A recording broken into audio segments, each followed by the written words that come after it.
Bien-aimés dans le Seigneur, bonjour. Que la grâce de Jésus-Christ, notre Seigneur, soit avec vous dans vos maisons. Et que cette parole que vous allez entendre puisse, par la vertu du nom de Jésus, transformer nos vies, transformer nos existences.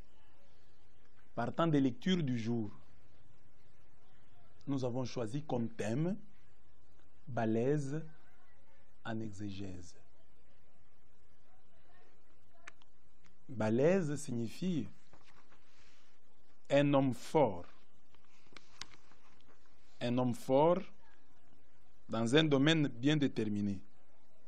Dire de quelqu'un qu'il est balèze en exégèse, c'est affirmer qu'il est fort en étude approfondie du texte biblique. On peut dire de quelqu'un qu'il est balèze en mathématiques, balèze en chimie, c'est-à-dire fort en chimie, fort en mathématiques. Alors nous voulons que les chrétiens qui vont suivre cet enseignement aient le souci de devenir balèze en exégèse.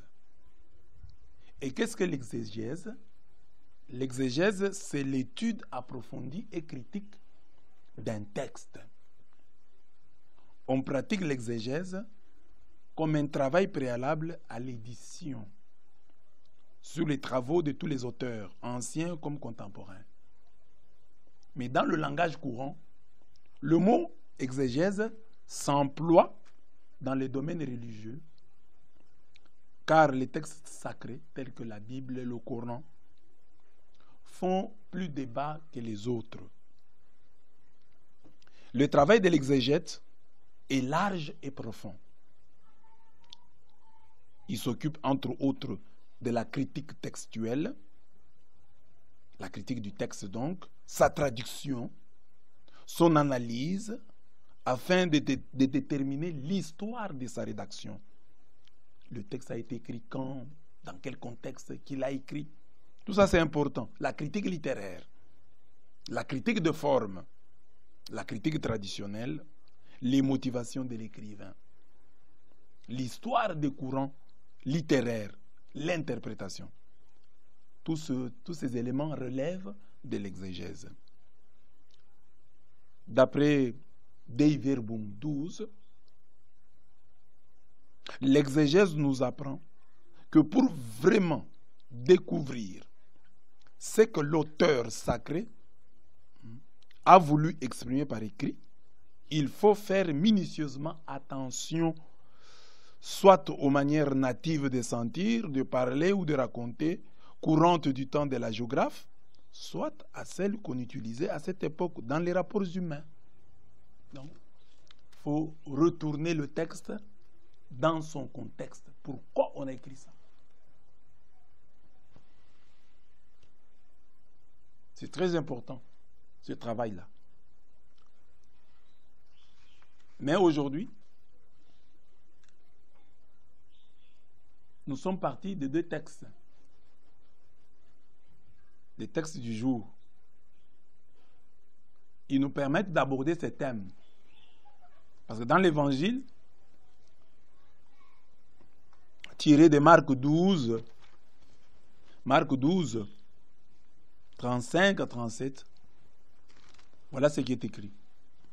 Jésus continuait à enseigner dans le temple. Il dit, comment les scribes disent-ils que le Christ est fils de David? David lui-même, animé par l'Esprit Saint, a dit, le Seigneur a dit à mon Seigneur, assieds-toi à ma droite jusqu'à ce que je fasse de tes ennemis ton marchepied. David lui-même l'appelle Seigneur.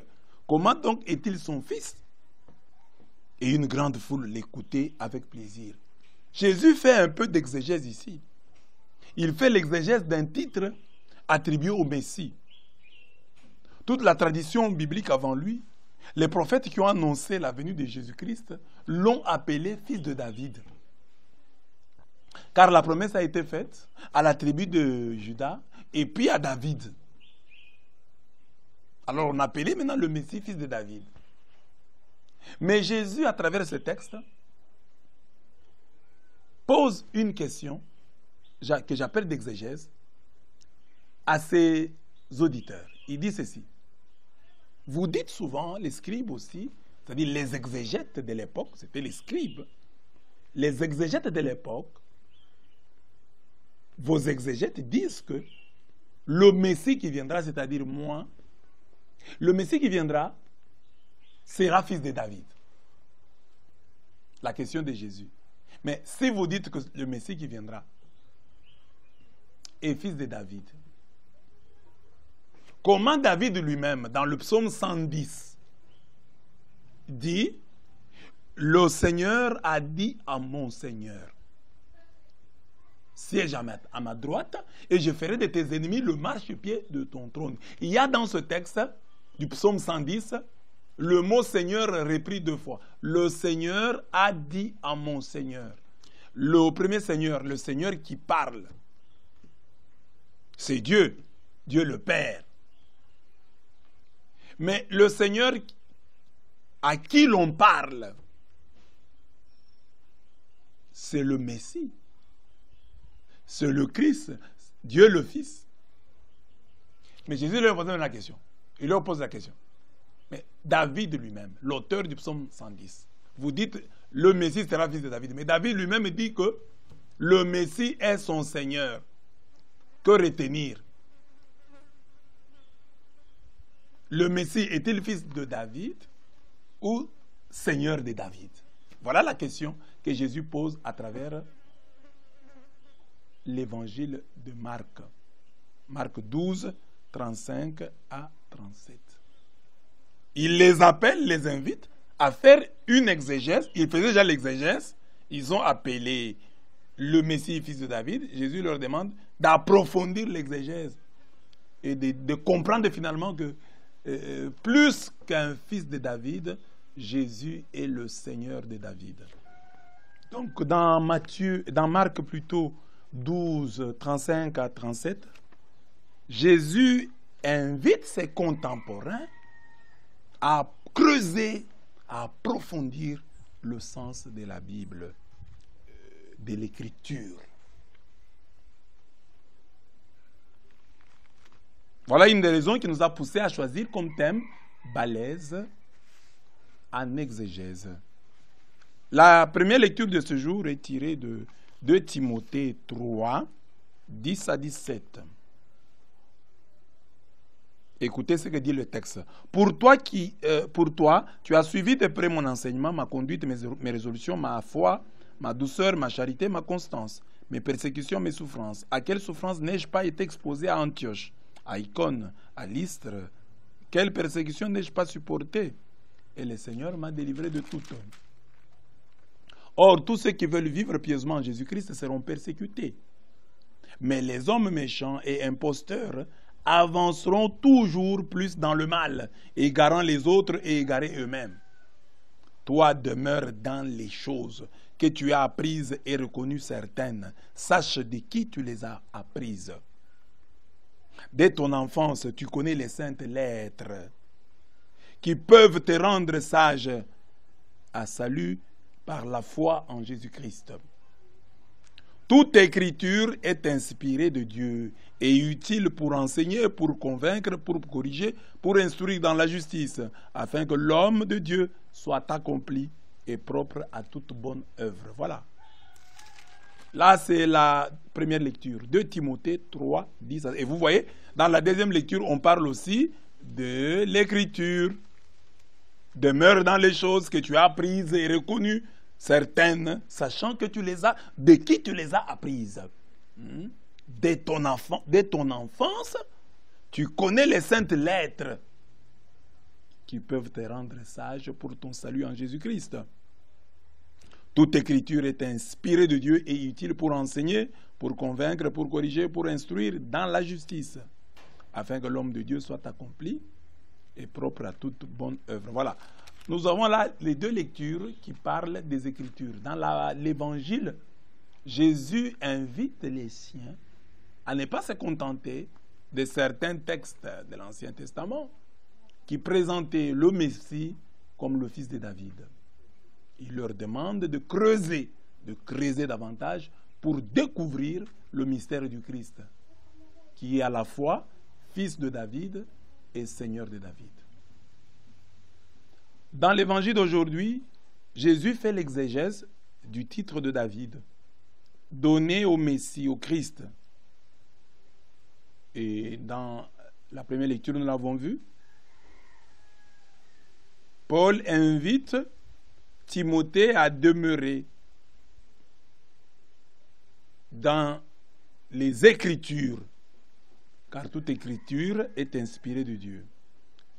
Premier point donc, la Bible en 5 traits. Nous voulons donner quelques informations ici que tout chrétien, tout catholique doit savoir, doit connaître sur la Bible. Nous en avons 5. Première information, premier trait. Le mot Bible vient du grec ta biblia, un substantif au pluriel qui signifie les livres, soulignant par là son caractère multiple. Loin d'être un livre, la Bible est une bibliothèque. Et le mot Bible, qui n'est pas dans la Bible, il faut le noter, est passé dans la langue française par l'intermédiaire du latin biblia et est devenu ainsi un mot singulier. La Bible est donc l'ensemble des textes considérés comme sacrés chez les Juifs, pour ce qui est de l'Ancien Testament, et chez les chrétiens, pour l'Ancien et le Nouveau Testament. Donc, il s'est de noter, à ce stade, que le mot Bible n'est pas biblique. Beaucoup de chrétiens, surtout nos frères des églises de réveil, quand nous disons une chose, la question qui leur vient à l'esprit est la suivante. Est-ce que c'est biblique? C'est écrit où dans la Bible? Comme si tout devait être dans la Bible, alors que la Bible elle-même confesse bien qu'elle n'a pas tout. La Bible confesse qu'elle ne contient pas tout. La Bible confesse qu'elle est, j'allais dire, incomplète. Qu'elle ne dit pas le tout de Dieu. J'ai beaucoup de textes qui le disent. La Bible elle-même confesse que moi, Bible, je ne contiens pas tout. Alors, ceux qui sont biblicistes vont vous dire que tout est dans la Bible. Oh, la Bible déclare, lisons la Bible. Mais nous commençons par dire que le mot Bible lui-même n'est pas biblique. Il n'est pas dans la Bible. Le mot Bible n'est pas biblique. Il est sur la Bible, mais il n'est pas dans la Bible. Parce que la Bible appelle ce que nous appelons aujourd'hui Bible, Écriture sainte, Écriture sainte, sainte lettre, comme nous avons vu, mais jamais vous ne trouverez à l'intérieur de la Bible le mot Bible. Le mot Bible. Le mot Bible ne se trouve pas dans la Bible. Le mot Bible est sur la Bible, comme ici. Vous pouvez trouver là, on a écrit la Sainte Bible. La Sainte Bible. Mais chercher le mot Bible à l'intérieur de la Bible, ça n'existe pas. Et c'est tout à fait normal, parce que la Bible, comment est-ce qu'elle est née?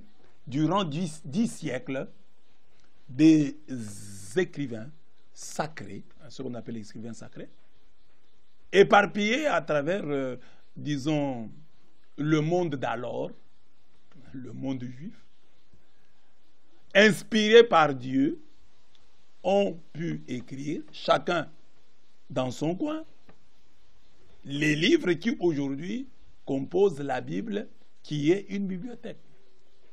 À un certain moment de l'histoire, Dieu a utilisé des hommes pour que ces livres soient mis ensemble. C'est ainsi que ces gens-là ont rassemblé ces livres dans ce que nous appelons la Bible. Mais quand tel et tel écrivait, quand Isaïe écrivait, il n'avait pas comme objectif un jour mon livre figurerait dans la même Bible avec l'épître de Pierre. Il ne savait pas ça. Lui a seulement écrit. Jérémie a seulement écrit. Matthieu a seulement écrit. Paul a seulement écrit. Mais à un certain moment, on a pu rassembler ces livres. Je note qu'on a même perdu certains livres. Je note qu'on a même exclu du canon des Écritures certains livres. On les a trouvés non inspirés. On les a trouvés inauthentiques. Et on les a disqualifiés. Et pour ce qui est du christianisme, l'instrument que Dieu a utilisé pour retenir, pour qualifier, disqualifier certains livres, les livres de la Bible, c'est l'Église catholique. Car à l'époque, c'est l'Église qui existait. Il n'y en avait pas d'autres. Alors il faut retenir cela. Je disais donc que la Bible elle-même, parce que souvent les gens disent « Montrez-nous, cela est écrit dans la Bible ». La Bible elle-même confesse qu'elle ne contient pas tout. Nous n'avons qu'à voir les 2 épilogues de l'Évangile de Jésus-Christ selon Saint Jean. Il y a dans ce livre 2 conclusions qu'on appelle épilogues. Et dans ces 2 épilogues, il y a des vérités que nous devions retenir. Première donc conclusion, Jean 20, 30 à 31. Jésus a fait encore, en présence de ses disciples, beaucoup d'autres miracles qui ne sont pas écrits dans ce livre. Donc, c'est quel livre ici? C'est l'évangile de Jean. Mais maintenant, quand on lit ce texte, on pense que c'est que Jean dit, il le dit de toute la Bible. On peut dire ça. On peut aussi dire ça. Parce que finalement, c'est devenu... Mais quand lui écrivait, il pensait à son évangile.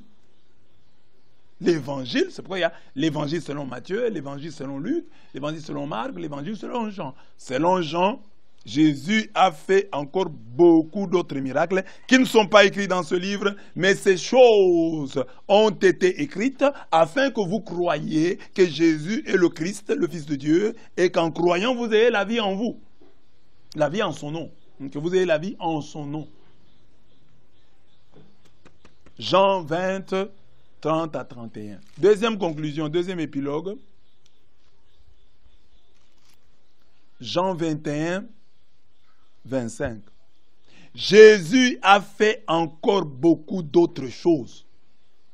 Si on les écrivait en détail, je ne pense pas que le monde même pût contenir les livres qu'on écrirait. Jean 21, 25. Donc Jésus a fait beaucoup de miracles. Il a fait beaucoup de choses qui ne sont pas dans ce livre. Le livre de Jean et par extension, le livre de la Bible. Alors, ça signifie que tout ne peut pas être dans la Bible. C'est ainsi que les gens qui n'ont que la Bible ont des problèmes. Parce qu'à part la Bible, il y a ce que nous appelons la tradition. La tradition, c'est quoi? Je l'explique comme ça facilement. Je dis la tradition, c'est la manière dont les premiers chrétiens ont lu, ont compris, ont interprété, ont vécu les Écritures. Parce que les Écritures, leur interprétation, leur mise en pratique ne commence pas avec toi. Tu n'inventes pas la roue.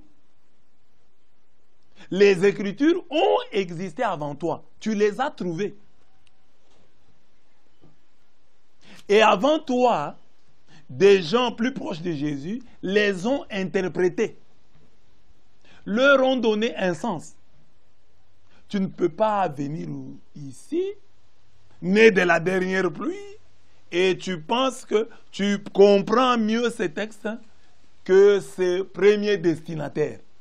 C'est ça la tradition. C'est pourquoi dans l'Église catholique on dit, comme sous des révélations, nous avons les Écritures, mais aussi la tradition.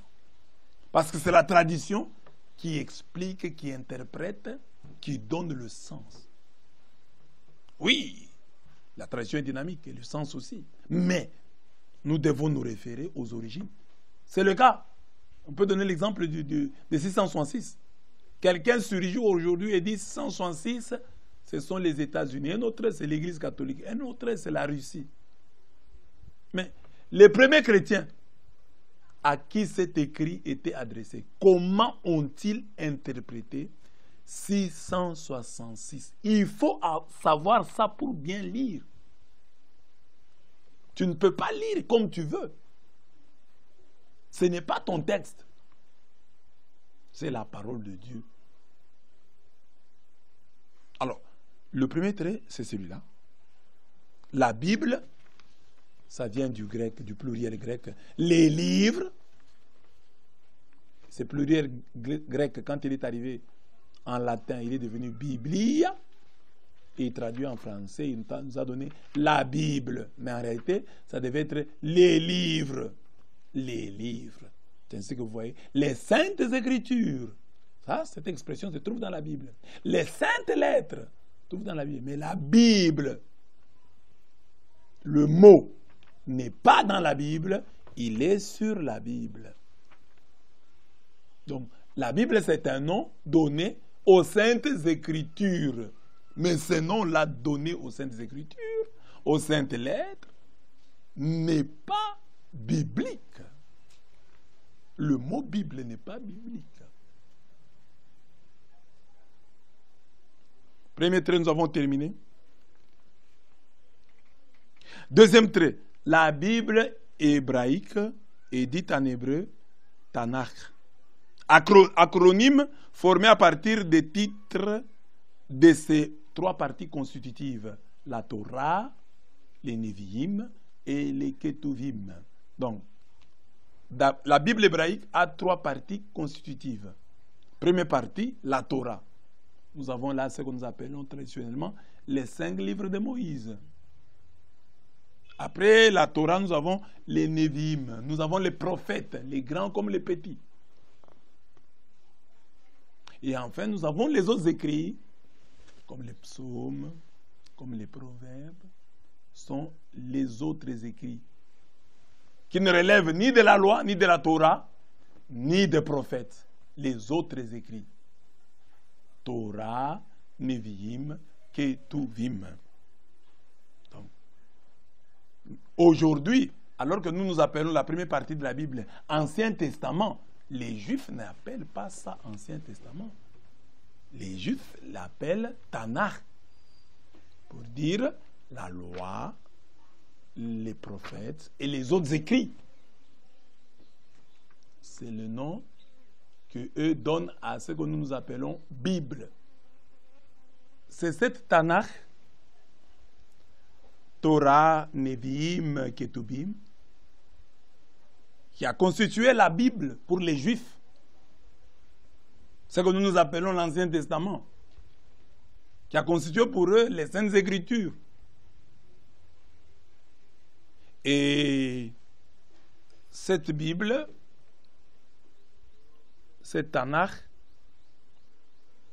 fut traduite en grec ancien à Alexandrie. Nous allons y revenir au troisième point. Le troisième point, c'est que les traductions les plus anciennes et les plus célèbres de la Bible sont la Septante, la Vetus Latina et la Vulgate. Donc, la Bible, c'est un texte qui a existé en hébreu. Mais à un certain moment, on l'a traduit. La première traduction est partie de l'hébreu au grec. Cette traduction a été appelée la Septante. La deuxième traduction, c'est du grec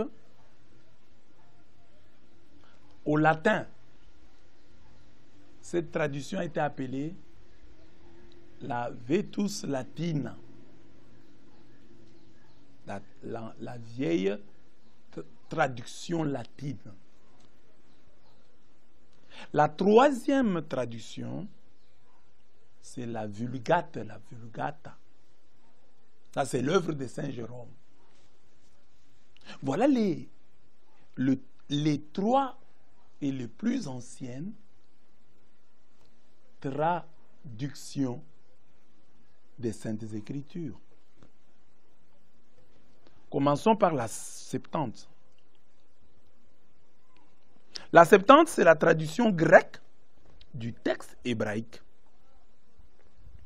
Selon la tradition, cette traduction aurait été réalisée par 72, 72 traducteurs à Alexandrie vers 270 avant Jésus-Christ, à la demande des Ptolémées.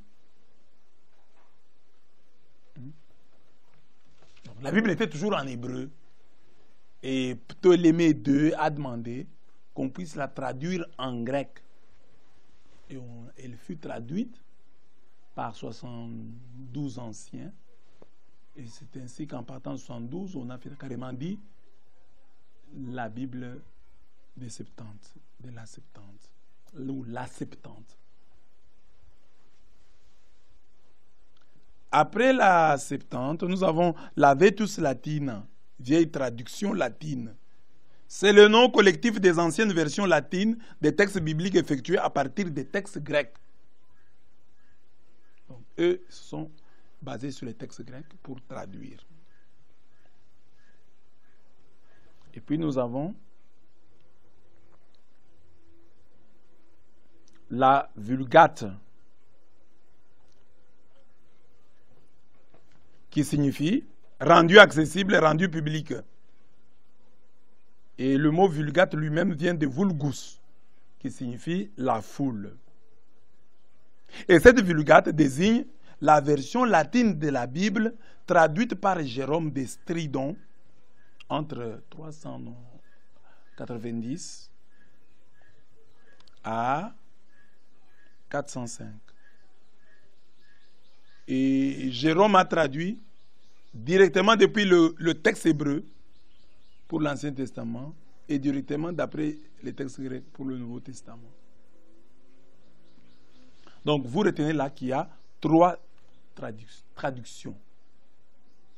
La Septante, la Vetus Latina et la Vulgate. La Vulgate, c'est la version vulgarisée pour la foule, pour tout le monde, à la portée de tous. Une traduction potable que tout le monde pouvait lire en latin facile. D'après, bien entendu, son traducteur.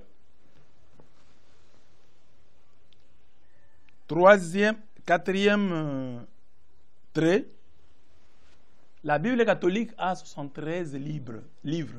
73 livres. La Bible protestante en a 66. Il y a donc une différence de 7 livres. Les 7 livres auxquels nous, comme catholiques, nous croyons, nous les appelons deutérocanoniques. Les 7 livres auxquels nous ne croyons pas, non, qui ne sont pas dans notre Bible, ou qui ne sont pas dans la Bible des protestants, pour bien être plus précis, les 7 livres qui ne sont pas dans la Bible des protestants, sont appelés par eux les apocryphes.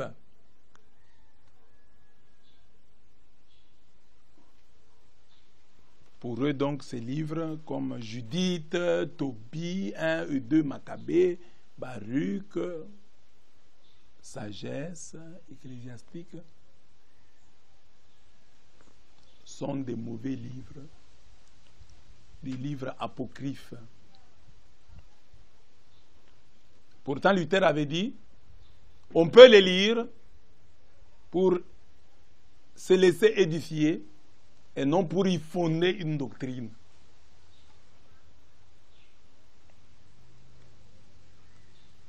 La Vulgate, la Septante, la Vetus Latina. Alors, les 7 livres deutérocanoniques, on les appelle ainsi, deutérocanoniques sont Judith, Tobie, Sagesse, Ecclésiastique ou Siracide et Baruch, 1 et 2 Maccabée. Ce sont les 7 livres deutérocanoniques. Pourquoi nous appelons deutérocanoniques? C'est par rapport aux proto-canoniques. Il y a des livres proto-canoniques, c'est-à-dire Le canon, c'est la liste des livres considérés comme inspirés. On appelle ça le canon des Écritures. Alors, quand on lit un texte, on est convaincu qu'il est inspiré, on le met dans ce canon des Écritures. On dit, ce livre est un livre inspiré, sur la liste des livres inspirés. Alors, sur cette liste, il y a des livres qui sont entrés en premier. On les appelle proto-canoniques. Il y a des livres qui sont entrés en second lieu. On les appelle deutérocanoniques. Mais pourquoi ils se trouvent dans notre Bible, les 7 livres que je viens d'énumérer, et pourquoi ils ne se retrouvent pas dans la Bible protestante? Simplement parce que les protestants ont imité les Juifs de la Palestine. Les Juifs vivaient ensemble, en un lieu. On faut appeler Palestine. À un moment de leur histoire, il y a eu des Juifs qui sont allés à l'étranger. Et comme ils sont partis à l'étranger beaucoup d'années, ils ont perdu l'usage de leur langue. Ils parlaient plus le grec que l'hébreu. Alors la nécessité s'est fait sentir, le besoin s'est fait sentir de traduire, ne fût-ce que pour les générations qui allaient venir traduire la Bible, les Saintes Écritures, en langue grecque. La langue de la communauté. C'est ainsi qu'on a pris le texte et on l'a traduit. C'est ça la Septante. J'ai dit le premier livre, quand tous les Juifs étaient ensemble en Palestine. Dieu, par l'inspiration du Saint-Esprit, est passé par certains d'entre eux et ils ont rédigé les livres proto-canoniques, les 66, là-bas, disons, les 66, c'est une manière de parler, mais disons, la partie, donc, les 39 de l'Ancien Testament, hein, sont considérés comme proto-canoniques, qui sont entrés dans le canon en premier lieu, les proto-canoniques. Mais les Juifs qui étaient partis, et ceux qui sont restés, certains, Dieu a continué à leur parler. Et ceux qui étaient partis, là où ils étaient partis, certainement qu'ils étaient partis avec Dieu. Dieu a continué à leur parler à l'étranger où ils étaient. Après avoir traduit, ils ont traduit la Bible, mais ils l'avaient traduit, mais ils ont aussi ajouté d'autres livres. Des livres écrits en grec, comme Siracide, comme Sagesse, 1 et 2 Maccabée, Tobie, Judith, Baruch. Ça sont des livres rédigés, écrits par les Juifs qui étaient partis à l'étranger, les Juifs de la diaspora. Ce texte-là est écrit directement en grec parce que dans la diaspora, on ne parlait pas l'hébreu, on parlait le grec. Maintenant, les Juifs qui sont restés sur la terre de leurs ancêtres, ceux-là ont condamné les autres, d'abord, pour avoir traduit la Septante, pour avoir traduit la Bible en langue païenne. Ils ont même organisé un deuil national. C'était pour eux une abomination. Traduire la parole de l'Éternel dans une langue des païens. Ils ont pleuré, ils ont demandé pardon à Dieu pour ce crime d'avoir traduit la Bible en langue païenne. Alors, vous imaginez que ces gens qui ont pleuré parce que la Bible avait été traduite en grec, pouvaient-ils accepter les textes écrits en grec, quand bien même ils parlaient de Dieu, quand bien même ils vantaient Dieu, croire que ces textes-là étaient inspirés? Non, ils les ont rejetés. Et les protestants, quand Martin Luther est venu, le père de la réforme protestante, quand il est venu, il a adopté le point de vue des Juifs de la Palestine, qui avaient donc, eux, rejeté les livres deutérocanoniques parce que écrits en grec.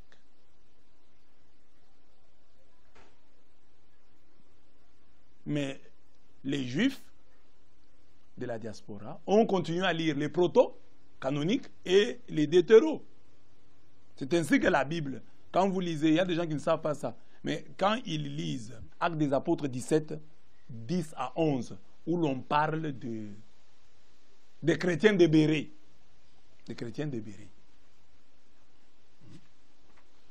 Les chrétiens des habitants de Bérée, on dit qu'ils examinaient les Écritures. Quelles sont les Écritures que les Béréens examinaient? Si ce n'est la Septante, alors s'ils examinaient la Septante, c'est curieux. Donc, il avait donc les livres deutérocanoniques. C'est ça qu'ils examinaient. Ils examinaient la Septante. Ils examinaient les Écritures. Quand on dit Actes des Apôtres 17, 10 à 11, on dit quoi? Aussitôt les frères firent partir de nuit Paul et Silas pour Bérée. Ce n'est pas, nous ne sommes plus dans le territoire juif, hein, nous sommes déjà à l'étranger, chez les Grecs. Lorsqu'ils furent arrivés, ils entrèrent dans la synagogue des Juifs. Il y avait la synagogue des Juifs. Mais ces Juifs avaient des sentiments plus nobles que ceux des Thessaloniques. Ils reçurent la parole avec beaucoup d'empressement et ils examinaient chaque jour les Écritures pour voir si ce qu'on leur disait était exact. Ces Écritures qu'ils examinaient, ce n'était pas la Bible en hébreu, c'était la Bible en grec. Car eux vivaient à l'étranger et tout en étant juifs, ils lisaient la Bible en grec. Donc, un chrétien qui est protestant, qui retiendrait seulement les livres protocanoniques, les 66 que les protestants ont, parce que nous avons 73, ne devrait donc pas lire la Bible en français, parce qu'il a suivi le point de vue, la position des Juifs de la Palestine qui ont rejeté les livres écrits en grec pour le motif qu'ils ont été écrits en grec. Mais alors, ces gens qui n'ont pas accepté que la Bible soit traduite en grec, que les livres de Dieu soient écrits en grec, ils n'ont pas accepté ça. Tu crois qu'ils accepteraient de te voir, toi, lire une traduction française de la Bible, non? Donc, si tu veux le suivre, comme tu as suivi, comme les protestants qui ont suivi les Juifs en retenant que les livres protocanoniques, les 66, ils devraient être logiques avec eux-mêmes. Ils devaient lire la Bible qu'en hébreu. Ils devaient faire un peu comme les Arabes, parce que les Arabes, le texte, bon, on a traduit, mais c'est vraiment, les textes doivent être en arabe seulement. Et dans les écoles coraniques, on étudie les textes en arabe. Alors vous voyez là, donc, tu ne peux pas dire, j'ai 66 livres, je me contente de 66 livres, et en même temps, lire ces livres, ces 66 là, en français, en lingala, en ta langue, non. Tu te contredis. Parce que si tu suis les Juifs qui ont rejeté les 7 livres deutérocanoniques, parce que deutérocanoniques, c'est-à-dire ils sont entrés dans le canon, ils sont entrés sur la liste des Écritures considérées comme inspirées en deuxième lieu. C'est pourquoi deutéros, en deuxième lieu. Ce n'est pas par rapport à leur valeur, mais c'est par rapport à l'histoire. Du point de vue chronologique, quand on dit ils sont deutérocanoniques, ce n'est pas du point de vue axiologique, du point de vue de la valeur, c'est du point de vue chronologique, du point de vue du temps, du point de vue de l'histoire. Ce sont des livres qui sont entrés dans le canon sur la liste des livres inspirés en deuxième lieu. C'est ça qu'on appelle les deutérocanoniques. On pourrait dire les protocanoniques sont les livres plus anciens, les deutérocanoniques sont les livres plus récents. Mais quand vous voulez critiquer ces livres, il faut les lire. Et je pose toujours la question à nos frères des églises de réveil qui ne lisent pas ces livres. Mais beaucoup d'entre eux, pour pouvoir parler des démons succubes et incubes de mari et femme de nuit. Il recourt à un livre deutérocanonique, le livre de Tobie. Parce que pour parler de ces démons, incube et succube, mari et femme de nuit, c'est bibliquement, il n'y a que le livre de Tobie qui en parle. Donc j'ai vu même un pasteur des églises de réveil qui, pour expliquer à ses ouailles le mode opératoire des démons succubes et incubes appelés mari femme de nuit, il a dû recourir au livre de Tobie, qui est un livre deutérocanonique, un livre qui ne se trouve pas dans sa Bible. Donc, ne rejetons pas comme les Juifs les deutérocanoniques en disant qu'ils ont été écrits en grec. Ils ont été écrits par des gens qui étaient partis dans la diaspora. Parce que si Dieu est omniprésent, il est resté avec ceux qui étaient restés et il est parti avec ceux qui étaient partis. Et normalement, si Dieu a parlé à ceux qui étaient en Palestine, il a aussi parlé à ceux qui étaient partis. J'ai dit bien qu'ensemble, ils avaient tous les livres. Ils avaient un certain nombre de livres. Quand les autres sont partis, d'autres livres sont restés s'écrire ici. Les autres qui étaient partis les ont récupérés. Mais ceux qui étaient restés ont refusé d'accepter et la traduction et les livres écrits en grec. Le dernier trait, porte sur les originaux de la Bible. Sur le fait que les originaux de la Bible étaient des blocs de textes sans chapitre ni verset. Parce qu'aujourd'hui, nous avons les versets, nous avons les chapitres. Mais nous ne savons pas d'où ça vient.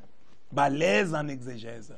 Alors un chrétien doit savoir que les textes étaient bruts, sans chapitre ni verset. Mais l'Église catholique, parce que c'est elle qui était là, a dû, par certains de ses membres, travailler à cela. C'est ainsi que nous avons Étienne Langton, archevêque de Canterbury, qui va séparer les textes de la Bible en chapitres. Après lui, nous aurons Santes Pagnino. Santes Pagnino, juif converti, puis qui est devenu dominicain. C'était un dominicain. Il fut le premier à diviser le texte de la Bible en versets. Versets numérotés. Après lui, nous aurons Robert Estienne, célèbre imprimeur et humaniste français, qui réalisa en 1551 l'actuelle division en versets du Nouveau Testament. Pour les versets de l'Ancien Testament hébraïque, il prit la division faite par Santes Pagnino. Pour les autres livres de l'Ancien Testament, il élabora sa propre division et utilisa pour le Nouveau Testament celle que quelques années auparavant, il avait lui-même réalisée. Donc, pour avoir la Bible divisée en chapitres et en versets, l'instrument que Dieu a utilisé, c'est toujours l'Église catholique à travers certains de ses membres. Alors là, il ne faut pas contester. Et c'est un appel lancé aux catholiques. Tu ne peux pas être un catholique, vivre dans un milieu et que quelqu'un qui est autour de toi puisse connaître mieux la Bible que toi. Car la Bible, c'est toi comme Église qui a été l'instrument choisi par Dieu pour limiter, pour sélectionner les livres considérés comme inspirés. Parce qu'il y avait beaucoup d'évangiles. Le premier travail, le premier instrument que Dieu a utilisé pour rassembler les livres, parce que je vous ai dit, la Bible, c'est une bibliothèque. Pour mettre les livres ensemble, pour l'Ancien Testament, Dieu a utilisé le peuple d'Israël. Mais pour rassembler les livres du Nouveau Testament et constituer la Bible que nous avons aujourd'hui, l'instrument que Dieu a utilisé, c'est l'Église catholique. Pour diviser le texte de la Bible en versets, en chapitres, Dieu a encore utilisé l'Église catholique. Alors les catholiques ont fait l'histoire de la Bible. On fait l'histoire de la Bible. Alors, c'est à eux qu'appartiennent Étienne Langton, Santes Pagnino, Robert Estienne. Alors, si tel est le cas, les catholiques doivent être les chrétiens les plus balèzes en exégèse. Ils doivent connaître les Écritures. Ils doivent en approfondir le sens. Ils doivent en parler avec aisance. Car eux, ils sont l'instrument que Dieu a choisi pour sélectionner les livres inspirés. Ce sont les catholiques, l'instrument que Dieu a choisi pour séparer la Bible en chapitres et en versets. Donc quand vous dites Matthieu 28, Matthieu a 28 chapitres, Luc en a 24, Marc en a 16, Jean en a 21. Quand vous dites ça, vous acceptez que l'Église catholique vous a aidé. Quand vous refusez de prendre, parce que j'ai dit il y avait d'autres textes, l'Église les a élagués, les a éliminés, comme l'évangile de Thomas, l'évangile de Jacques, l'évangile selon Saint Pierre. L'Église a mis ces textes de côté, les considérant comme non inspirés.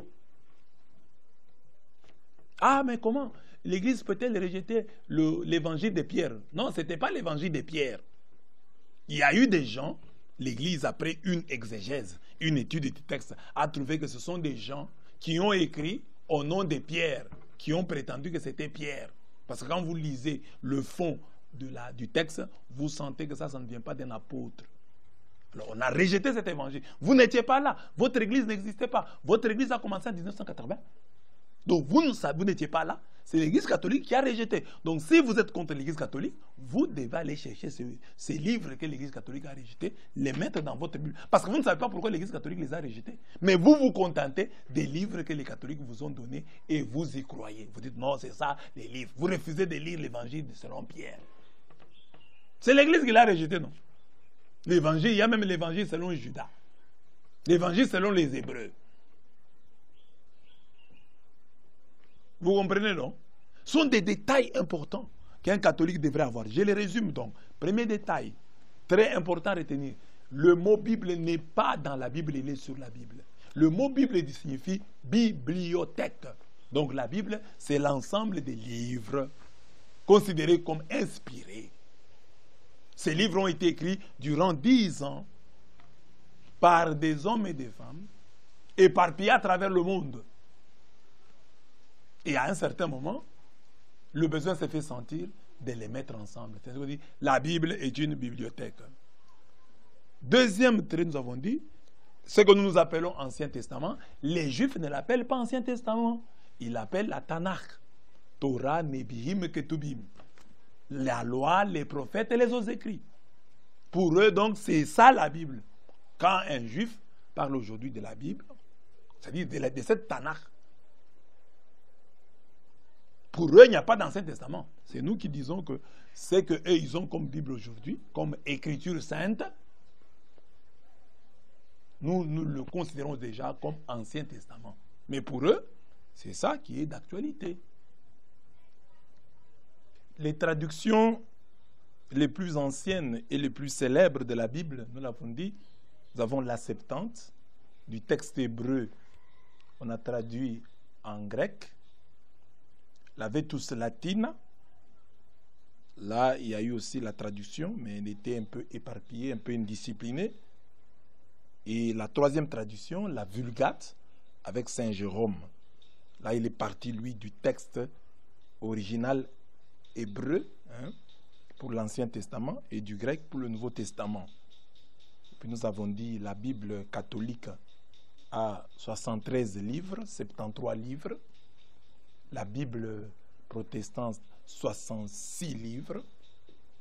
Nous avons dit ça, il faut retenir un catholique. Nous avons le même nombre de livres pour ce qui est du Nouveau Testament, 27 livres, 27 livres. Mais pour l'Ancien Testament, c'est là qu'il y a la différence de 7 livres.